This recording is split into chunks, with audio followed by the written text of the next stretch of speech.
최근 마약 범죄가 급증하고 있는데 재범을 막기 위한 치료 병원은 턱없이 부족한 것으로 나타났습니다. 마약 사범이 가장 많은 서울의 경우 병상이 단 2개뿐입니다. 안동준 기자가 보도합니다. 14만 명이 투약할 수 있는 대마와 마약을 유통한 일당이 경찰에 야산에서 붙잡혔습니다. 대마를 키워 마약으로 가공한 뒤 클럽 등에 판매한 일당이 경찰에 붙잡혔습니다. 최근 하루가 멀다 하고 전해지고 있는 마약류 사범 검거 소식.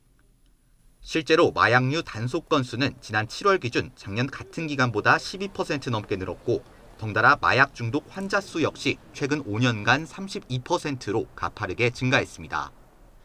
하지만 정작 마약류 범죄에서 재범을 막기 위해 중요한 중독 치료보호 시설은 턱없이 부족한 것이 현실입니다. 전국에서 마약 단속 건수가 가장 많은 서울은 치료보호 실적이 단 2건에 불과합니다. 서울에 있는 전담 치료기관은 단 2곳에 불과한데 그마저 한 곳은 검사 외에 치료는 하지 않고 다른 한 곳은 병상이 2개밖에 없습니다. 이렇다 보니 갈 곳 없는 수도권 마약류 중독 환자들은 인천에 있는 지정병원에 몰릴 수밖에 없습니다. 마약류 중독자들이 치료를 받을 수 있는 곳이 없어요. 마약류 중독자를 제대로 치료할 수 있는 경험과 지식과 시스템을 갖춘 의료기관이 전무하다고 보시면 돼요. 이렇게 치료기관 공백이 생긴 건 마약류 치료를 할수록 병원의 손해인 구조 때문입니다.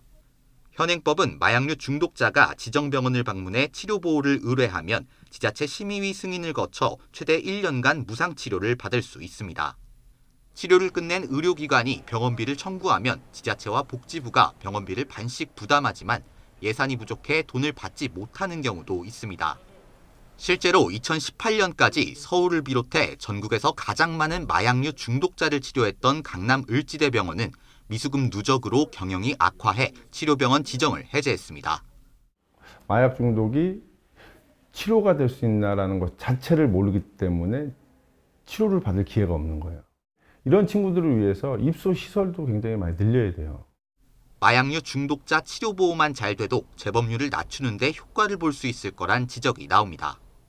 결국 궁극적으로 마약 사범, 마약에 관련된 우리 사회의 어떤 문제를 줄이기 위해서는 더 많은 예산을 투자해서 보다 체계적으로 상담하고 치료할 수 있는 기관의 수를 필요한 지역에 맞게 늘려나가고 관리해가는 것이 굉장히 근본적인 대책일 거다. 마약류 범죄 단속뿐만 아니라 재발 방지를 위한 인프라 구축 등 적절한 치료 체계 마련이 필요해 보입니다. YTN 안동준입니다.